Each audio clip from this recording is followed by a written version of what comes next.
성경 말씀 함께 읽겠습니다. 잠언 23장 22절부터 26절 말씀입니다.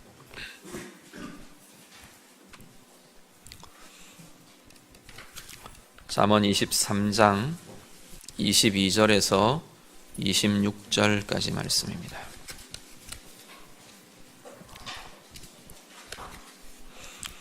(22절부터) 26절 다 같이 읽겠습니다. 너를 낳은 아비에게 청종하고 내 늙은 어미를 경히 여기지 말지니라.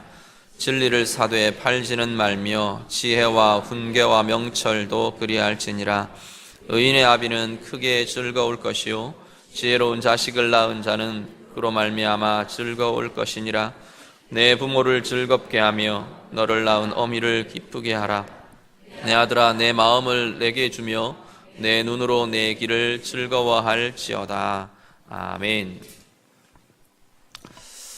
오늘 어버이 주일로 지킵니다. 오늘 본문 말씀, 우리가 잠언 말씀 통해서 부모됨의 기쁨, 즐거움에 대해서 우리가 함께 묵상하려고 합니다. 시편 말씀은 다시 뒤에 이어가기로 하고요. 오늘은 이 말씀 통해서 먼저는 부모로 사는 기쁨과 즐거움이 어디에 있는가? 여기는 아마 많은 부모님들이 계시는데 우리의 기쁨, 즐거움이 어디에 두어져야 할 건가를 보실 수 있는 시간이 되었으면 좋겠고요. 특별히 더 나아가서 우리의 부모된 이들, 우리의 부모님들에게 이 즐거움과 기쁨이 어디에 있는가를 보는 것은 우리가 어떻게 공경하는 것이 참된 부모 공경이 될 것인가, 어떻게 부모님을 기쁨으로 즐거움으로 우리가 보살펴 드릴 수 있을 건가, 어떻게 하는 게 참된 기쁨과 즐거움을 드릴 수 있는 건가를 볼 수 있는 자리가 될 것 같습니다. 우리가 함께 말씀 통해서 묵상하며 함께 나눌 수 있기를 간절히 바랍니다. 그런데 이 부모됨의 즐거움을 우리가 같이 좀 오늘 보려고 하는데, 크게는 우리 두 가지로 좀 적용을 하셨으면 좋겠습니다. 이 부모됨의 기쁨, 즐거움이라는 것이 한 가지는 우리의 영원한 아버지이신 하나님 아버지께 대해 하나님 아버지를 섬기고 하나님 아버지 앞에서 살아간다는 삶 또한 이것과 다르지 않다라는 겁니다. 우리가 이렇게 살면 우리의 하나님 아버지께서 우리의 삶을 바라보시면서 기뻐하고 즐거워하시는, 우리가 하나님께 기쁨과 즐거움이 되는 삶을 살 수 있다라는 것이 하나 될 거고요. 하나님 아버지께 대한 우리가 하나의 모습을 보시면 좋겠고, 또 하나는 우리에게 주신 육신의 부모님에 대해서 내가 어떻게 살 것인가, 어떻게 그분에 대해서 기쁨이 되고 즐거움이 되는 삶을 살아가게 될 것인가. 물론 부모님이 이제 돌아가시고 세상에 계시지 않는 분들도 계실 겁니다. 다시금 우리가 돌아보면서 감사와 기쁨을 함께 부모님을 향한 그 마음들을 가지실 수 있기를 바라고요. 조금 더 나간다면 우리의 자녀들에게, 우리 자녀들이 부모들에 대해서 어떤 마음으로 살아갈 수 있도록 나는 어떤 부모가 되어야 될 건가, 어떻게 우리 자녀들이 나를 향해, 우리를 향해 그러한 마음으로 살 수 있게 할 것인가, 우리가 고민하는 그러한 자리 될 수 있기를 간절히 바랍니다. 먼저 22절 말씀 같이 보겠습니다. 22절 말씀 다 함께 읽습니다. 너를 낳은 아비에게 청종하고 내 늙은 어미를 경히 여기지 말지니라. 아멘. 잠언이나 시편, 이런 시가문학들, 지혜문학들을 보면 표현이 히브리 어법에 이렇게 반복하는 표현들이 나옵니다. 조금씩 다른 표현들을 가지고 대꾸를 이루면서 반복하는 그런 표현들을 볼 수 있는데, 오늘 구절도 주로 우리가 보려고 하는 게 22절, 24절에서 26절 이렇게 지금 보게 될 텐데, 거기도 보면 이런 대꾸들이 계속 나타납니다. 그 표현들은 우리가 어떻게 보느냐 하면 다른 걸 이야기하는 게 아니고요, 비슷한 것을 같이 나열하면서 그 의미를 재해석해주고 또 강조해주고 그런 표현들로 우리가 이해를 하시면 됩니다. 22절 말씀도 그러한 부분들을 볼 수 있습니다. 먼저 뭐라고 말하냐면 너를 낳은 아비에게 청종하라 라고 말합니다. 청종은 듣고 따르는 것을 말합니다. 말을 듣고 그 말을 따르는 것, 그것이 청종입니다. 그러면서 두 번째는 뭐라고 말하면 그 하반절은 내 늙은 어미를 경히 여기지 말라. 이 두 가지는 의미적으로 같은 걸 이야기하는 것으로 볼 수 있다라는 겁니다. 어미를 경히 여기지 않는다. 이 아비, 어미 이렇게 말하지만 부모님으로 보시면 될 거고요. 경히 여기지 않는다라는 것은 존중한다라는 겁니다. 존중하고 업신여기지 않고 무시하지 않고 우리가 쉽게 성경에서 계속 표현하는 공경하는 것, 진정으로 공경하는 것이 이것이다라는 겁니다.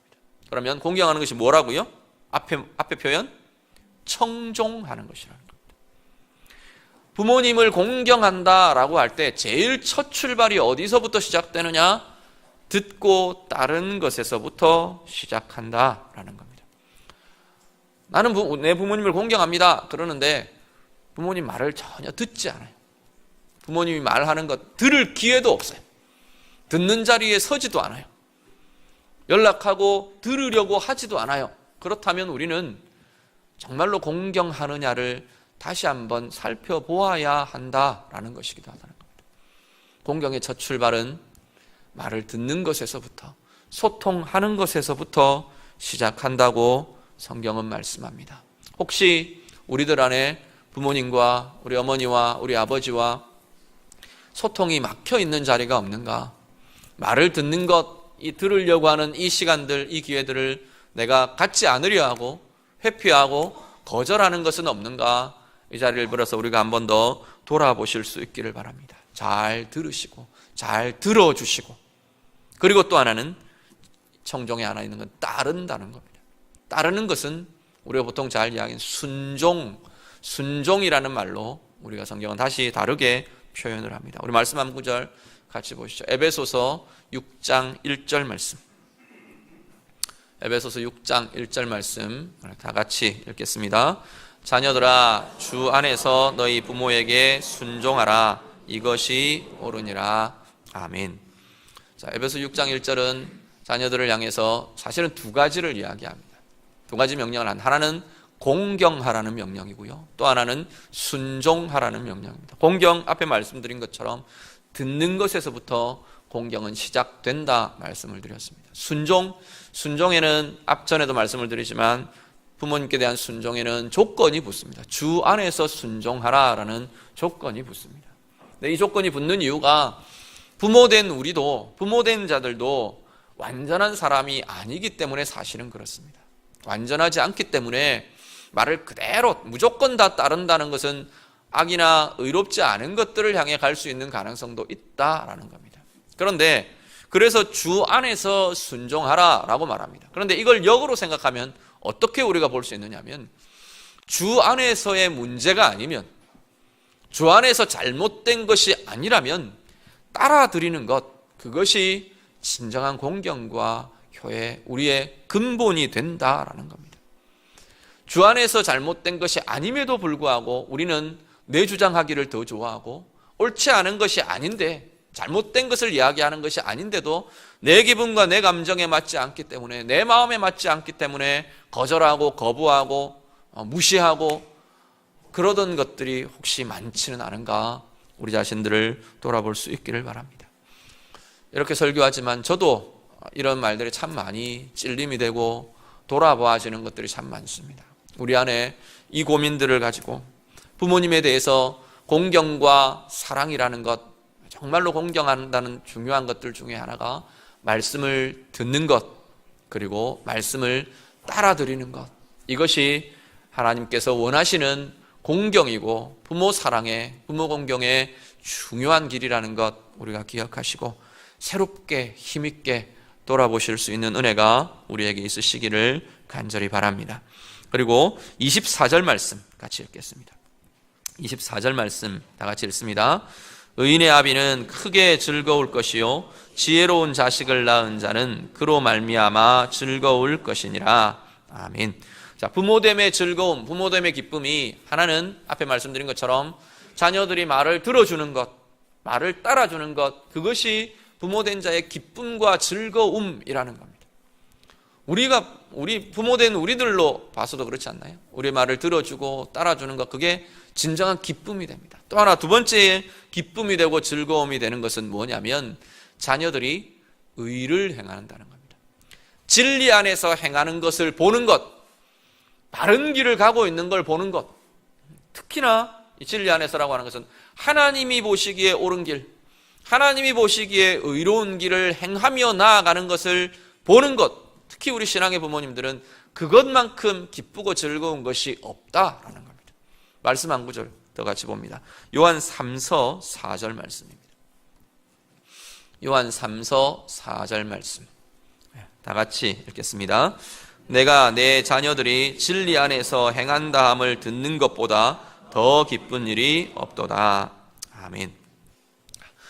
이건 지금 사도 요한이 가요라는 이 초대교회 장로님에게 쓴 편지입니다.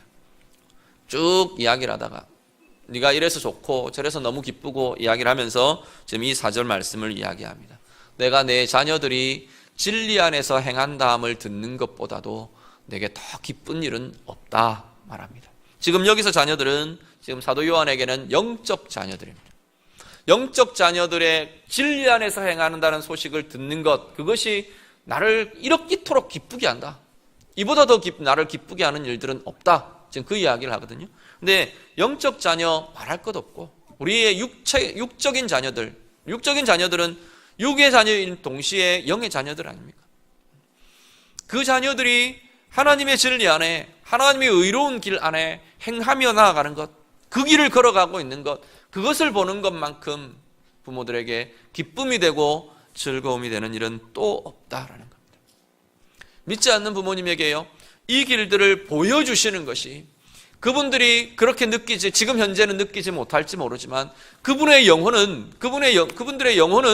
그 길을 보게 되는 것이 진정한 기쁨이 되고 진정한 즐거움과 진정한 행복으로 가는 길이 될 것이라는 겁니다.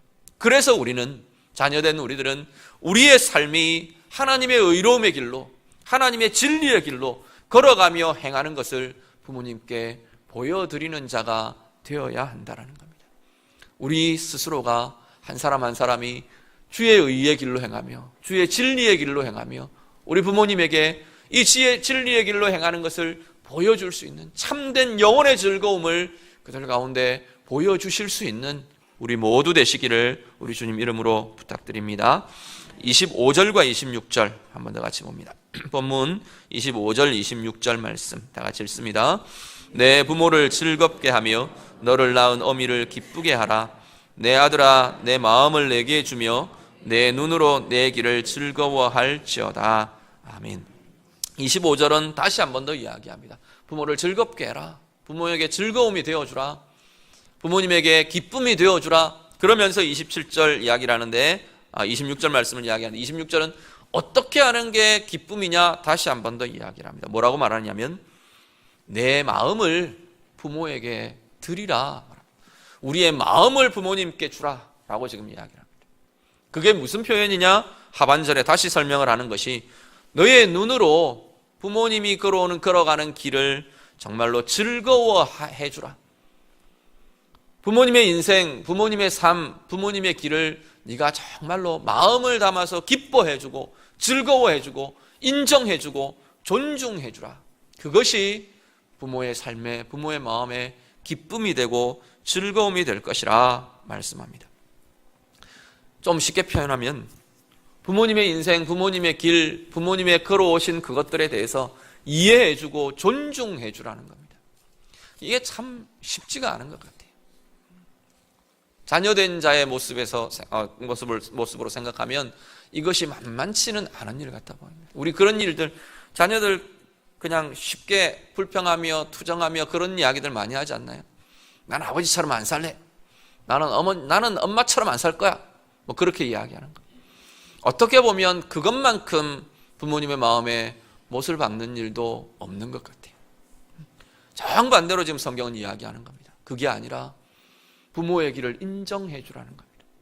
부모님이 살아내신 그 시간들과 그 노력과 그 수고와 그 사랑과 그 헌신을 품어주고 존중해주고 인정해주고 기쁨으로 바라봐주고 수용해주는 것, 그것이 부모님에게 진정한 기쁨이 되고 즐거움이 되는 길이라 성경은 그렇게 말씀합니다. 지난 주간에 요즘 우리 초등학교 밴드가 형성이 돼가지고 초등학교 우리 동창들, 동문들 밴드가 막 이렇게 주고받아지는데 글이 이렇게 올라왔는데 우리 친구가 하나 올려놓은 글에 어떤 글들을 인용해서 올려놓은 부모님에 대한 글이 참 마음에 많이 와닿는 글이 있었습니다. 오늘 본문 이 내용과 또 연결도 되기도 하기에 제가 이렇게 발췌를 해서 조금 부분 발췌해서 제가 좀 한번 읽어드리겠습니다. 정용철 씨라는 분, 수필의 내용인데 마음이 쉬는 의자라는 수필 가운데 나오는 오해라는 제목이 붙어있는 글 중에 일부입니다. 제목이 오해입니다. 제가 한번 읽어드릴게요. 우리 어머니는 엄마가 보고 싶지 않은 줄 알았습니다. 우리 어머니는 절대 아프지 않는 분인 줄 알았습니다. 우리 어머니는 어렸을 때부터 아무 꿈도 품은 적이 없는 줄 알았습니다. 우리 어머니는 늦게 주무시고 새벽에 일어나셔서 처음부터 잠이 없는 줄 알았습니다. 우리 어머니는 좋아하시는 음식이 없는 줄 알았습니다. 우리 어머니는 얼굴이 고와지는 것, 몸매 관리에 전혀 관심이 없으신 줄 알았습니다. 우리 어머니는 언제까지나 우리 곁에 계실 줄 알았습니다. 우리 아버지는 단 하루라도 쉬는 것을 좋아하지 않는 줄 알았습니다. 우리 아버지는 웃는 걸 모르시는 줄 알았습니다. 우리 아버지는 딸이 시집 가는 것을 보시고 마냥 기뻐만 하시는 줄 알았습니다. 우리 아버지는 배가 불러와서 비싼 음식 앞에서 빨리 일어나시는 줄 알았습니다. 우리 아버지는 우리가 하는 말을 귀담아 듣지 않으시는 줄 알았습니다. 우리 아버지는 아무리 깊고 험한 길을 걸어가도 두려워하지 않는 줄 알았습니다. 우리 아버지는 눈물이 한 방울도 없는 줄 알았습니다. 나 당신의 자식이었을 때 미처 몰랐습니다. 당신이 그랬듯 나도 이제 당신처럼 내 자식의 부모가 되어보니 알겠습니다. 참으로 어리석게도 이제서야 알아차린 당신의 가슴과 그 눈물을 가슴에 담고 당신의 사랑이 무척 그리운 이 시간에 하늘나라에서 지켜보시는 고마운 두 분께 소리쳐 외쳐봅니다. 사랑합니다. 내 어머니, 아버지. 이 저자는 돌아가신 부모님에 대해서 미처 이해하지 못했던 것, 자녀로 살면서 미처 내가 수용할 수 없었던 것, 인정할 수 없었던 것에 대해서 그동안의 오해라는 제목으로 쭉 이렇게 풀어갑니다. 혹시 우리 안에 이런 모습들은 없습니까? 우리의 부모님에 대해서 오해로 이해하지 못하는 것으로, 인정해드리지 못하는 것으로, 존중해드리지 못하는 것으로 우리 안에 아직도 남아있고 아직도 채워져 있는 그런 모습들은 없으십니까? 물론 부모님 때문에 이런저런 상처들이 있을 수도 있습니다. 아픔이 있을 수도 있습니다. 우리 자녀들 보면 알지 않나요? 우리 때문에 아파하고 우리 때문에 상처받고 우리 때문에 힘들어하는 마음들, 부모의 서툰 것 때문에 그런 모습들 우리 자녀들에게 있지 않습니까? 그럼에도 불구하고 우리의 부모님들 당신의 최선을 다해 이제까지 살아오셨고 행해오셨던 그것들에 대해서 그 길을 자녀된 자들이 인정해드리고 알아드리고 우리의 마음으로 오늘 본문의 표현 그대로 마음을 거기에 두어드릴 수 있는, 마음을 담아드릴